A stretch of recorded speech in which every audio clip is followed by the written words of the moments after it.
Greatest Cards of All Time, podcast number 31.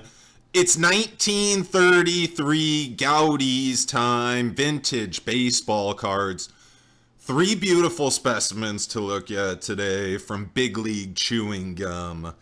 1933 cards. Every time I say it, I almost don't believe it. Right? But it's even cooler to hold these cards and see them in person and really appreciate them. First set to have a redemption card. Do we want to talk about that? Not yet. No, okay. Just keep going. Okay. 3 beautiful specimens, like I said. Adam Kamarovsky, Willie Cam, George Grantham. Of course, these are legends of the game, whether people realize them or not. You want to call them commons. I don't care if they're in the Hall of Fame. Really, these people are in my Hall of Fame because these are old vintage cards, and some of these people were still trying to make a living on the side while playing baseball. These are just different times. Yeah, exactly. And these cards really make you think about that and appreciate that. That's what I like about them. I love the set. Really fun, really cool to look at. Love the different colors in the set. I love even the different size. Some people may be so used to just the regular size baseball cards, but obviously these are significantly smaller than your typical baseball card. But to me, I like it. I know when the cards first came out, they were smaller, and I think when 52 Tops came out, that was one of their big selling points, was how much larger they were than Bowman at the time. But the size of these cards, may I say, does not bother me, and the coloring really grabs me right away too. These are deep, rich saturation of colors here, and I can appreciate those. Maybe these are just really nice specimens of these cards, but it's nice to see really nice, authentic specimens of these in such great shape too. I like the background, that it just has different colors in the background, red and blue in these examples, to kind of go back and touch on what I meant with the first redemption card. If you look on the back of these cards, you'll notice that it indicates there are 240 baseball stars.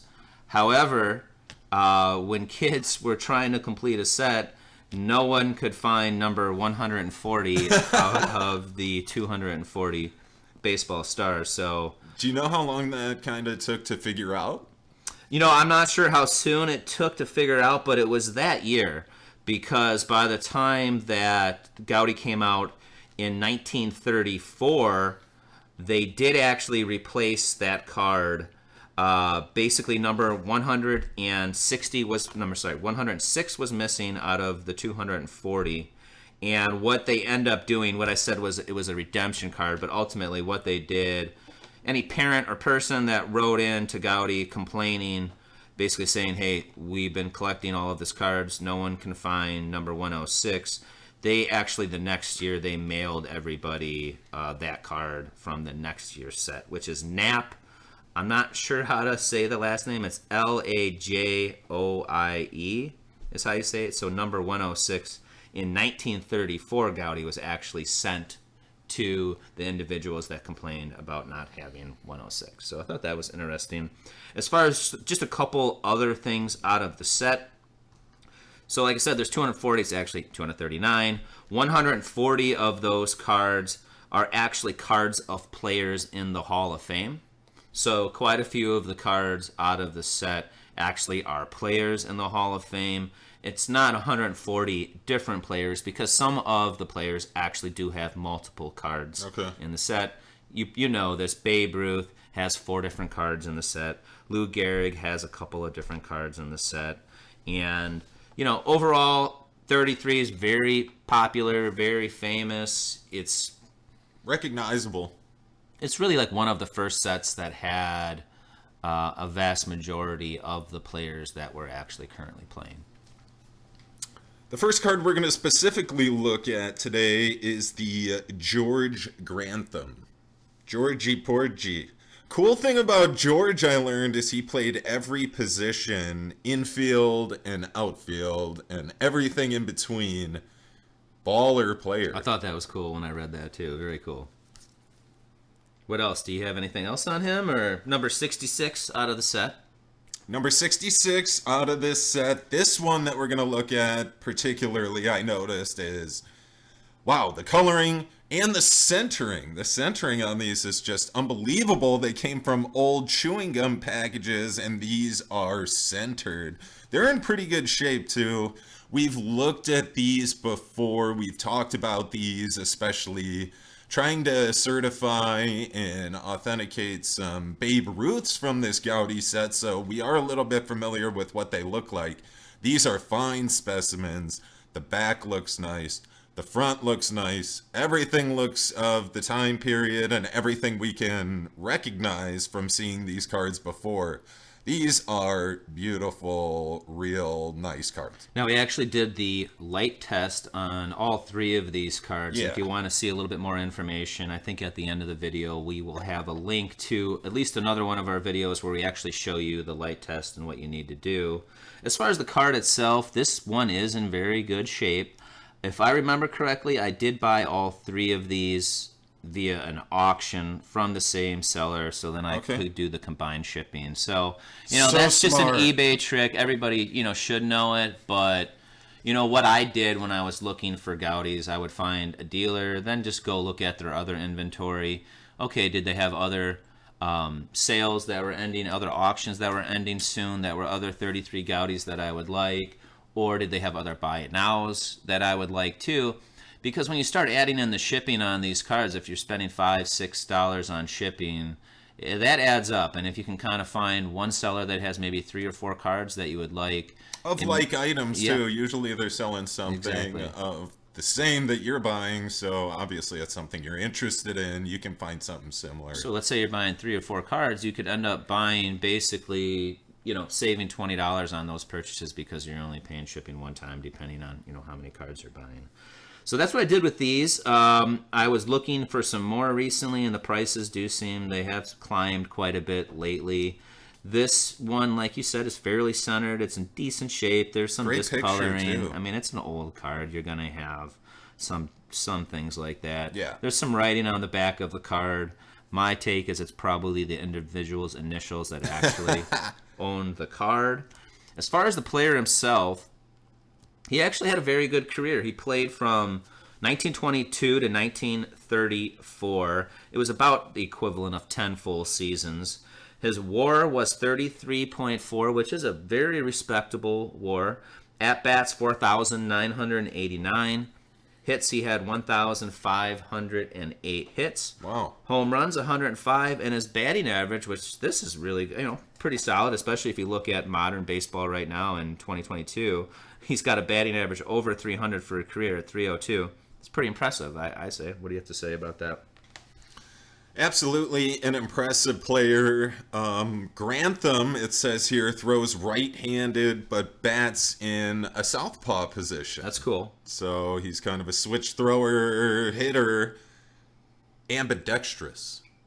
An ambidextrous human being, an athlete. I don't know about that. I mean, throwing righty and batting lefty is a little different than being able to do both with one hand. Like, still opposite. It's still a little more difficult, but it's not nearly as drastic or as difficult as, like, there's a pitcher that can throw lefty and throw righty, or, right with their left hand, right with their right hand. Just because he can bat lefty and throw righty, he probably isn't right with his left hand and his right hand. Yeah. Like somebody that I would say that is truly... Anyways, go ahead. He was born in Galena, Kansas, May 20th, the year 1900. That's even crazy to think about. Joined the Cubs in 1922, was traded to Pittsburgh in 1924, and then he was sold to the Cincinnati Red Legs, in 1932. Okay, so just a couple things. His years with the Pirates. He is one of the better Pirates players all time. If you look up some of his stats, he is one of the best. He ended up playing in 2 World Series for the Pirates, and they actually won in 1925 when they played against the Washington Senators. I'm going to throw this one at you. Trivia. If you don't get it, you don't get it. I'll give you some tips. I do have this guy's card. He is one of the best pitchers ever. They ended up playing Pittsburgh Pirates against the Washington Senators against one of the hardest throwing best pitchers ever. If you want to guess, fine. If not, I'll just tell you the name. Hall of Famer. One of the first five inducted into the Hall of Fame. What are my hints? For one of the first five inducted in the Hall of Fame. Played for the Washington Senators. I have his card. You know who it is. Walter Johnson. I'm just going to give it to you because you're struggling. Walter Johnson. The Pirates were actually down 3-1 in the series. Came back, won Game 7 against Walter Johnson. Jackpot. They said that Game 7 was probably the worst weather ever played in a World Series. It was a complete downpour. They had actually had to postpone 2 other games in the series. I thought that was just kind of an interesting note. Another thing, the 1927 World Series with the Pirates, they did not win, but they lost to the Yankees. And if you look up the 1927 Yankees... Oh, yeah. Legends. Potentially the best team ever in baseball. Yeah. Even though they didn't win, he ended up hitting .364 in the World Series, 1927 World Series against the Yankees. So I thought that was kind of cool. As far as some career highlights, 1930 was his best year. He hit .324, had a career high of 179 hits, 99 RBI, and 120 runs scored. The next 1933 Goudey card we're going to take a look at is an Adam Kamarovsky. Beautiful looking card. I really like this. He's got kind of a smug look on his face, maybe pretending to be smuggish, shyish. I don't know what that is. Is he about to cry? Now I don't know what it looks like, but he's got a bat in his hand. Cool looking picture, great colors, great centering on that card. I really like that one, and he used to be an old coal miner. Yeah, I thought He's an old coal miner, which is really cool. Is that on the back of the card, or you found that? No, because I did find that somewhere, too. At age 12, he started as a coal miner. I don't know where you got that or where I got it, but I thought that was interesting. This is actually number 77 in the set. This is at the time he played for the Pittsburgh Pirates. He played for the Pirates from 1926 to 1933. And then from 1934 to 35, he played for the Reds. So his entire career was 1926 to 1935. I think it's interesting when you look back at these old cards and you look at, okay, was the team in the city that you know it to be in now? Yeah, Pittsburgh Pirates, same team. So it seems like they've been around for a long time, and it does say he grew up near coal mines too on the back here. But I also find it interesting looking at the colors. So it's a red color for the Pirates. Obviously, that's not something that I'm all that familiar with. I just thought that was something that's kind of interesting to point out. Not a uniform you see all the time. No, not something I think of when I think of the Pirates. As far as his career numbers, they weren't great. He did have a stellar season. To me, it seemed like, I don't know if he had injuries, but he had a lot of games or a lot of seasons where he didn't play all that many games. So maybe it was a lot of injuries. So looking at his numbers, his WAR 4.8, at-bats 2,787, hits 795, home runs 28, and a batting average of 285. But to talk about just a couple, I guess a really good year or a good couple years, in 1930, that was the only season he had where he actually played over 150 games. In that season, he ended up with 112 runs. That was these are all going to be his career highs for a season. 112 runs, 187 hits, 47 doubles, 23 triples, which is actually still the National League record for a single season of triples at 23. And his 47 doubles actually was a right-handed hitter. I know it's like, okay, how many asterisks do you want to have? But it was the right-handed hitter Pirates record for 76 years. So, you know, to have that record for a long time, that's probably pretty significant. He also had his career high for a season of home runs with 12, RBI at 119, and walks at 51. His batting average wasn't his highest. His batting average was 313, which was his second highest. So looking at his 1930 season was just absolutely all-star, If they had an all-star back then, which they didn't, you would think he would have been on an all-star team at that point. His other batting average, the year that was actually higher, he played 127 games in 1929. So the year before, he had a batting average of 321. So the years in 1929, 1930, just absolutely really great years. Yeah, so twice he hit over 300. Right, and back-to-back seasons. And he only had 4 seasons where he played 100 games or more. So, he played from 26 to 35, but unfortunately, he just didn't play all that many games. The next card we're going to be taking a look at, 1933 Goudey Willie Cam.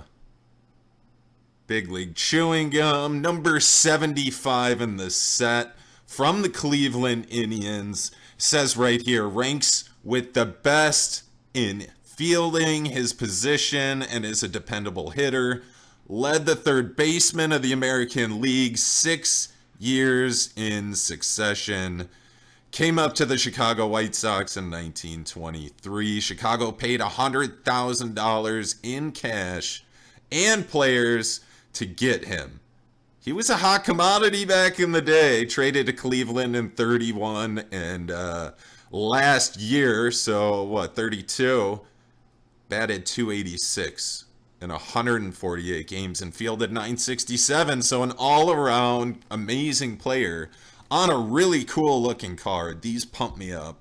That one's centered again, and the coloring looks great. Makes me think they're fake, but they're not.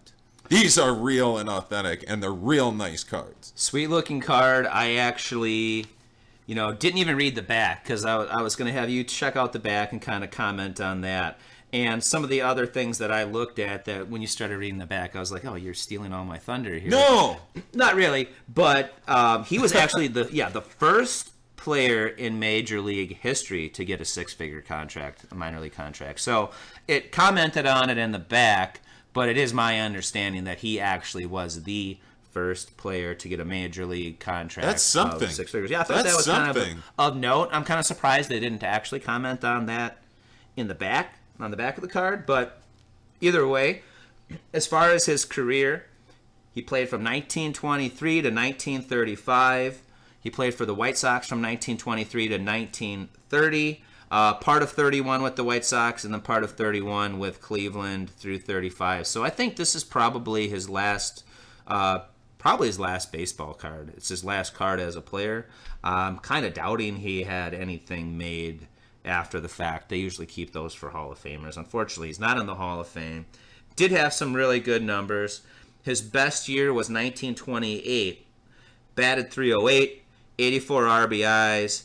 He was actually 5th in the American League in MVP voting, even though he was on a pretty bad team with the White Sox at the time that were actually in 5th place. I think on the back, too, you also commented on some defensive stats. It seems like he was a very good defensive third baseman. In 1933, he set the single-season record, recording a .984 fielding percentage, which actually stood for 14 years. So I think he was a decent hitter. .281, decent on offense. I think probably a little bit more known for his defense, but overall, very solid career with the White Sox and the Indians.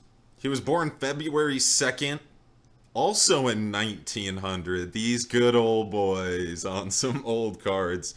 And it says right here on the back of his Goudey card, he's fond of all sports. Really? Okay.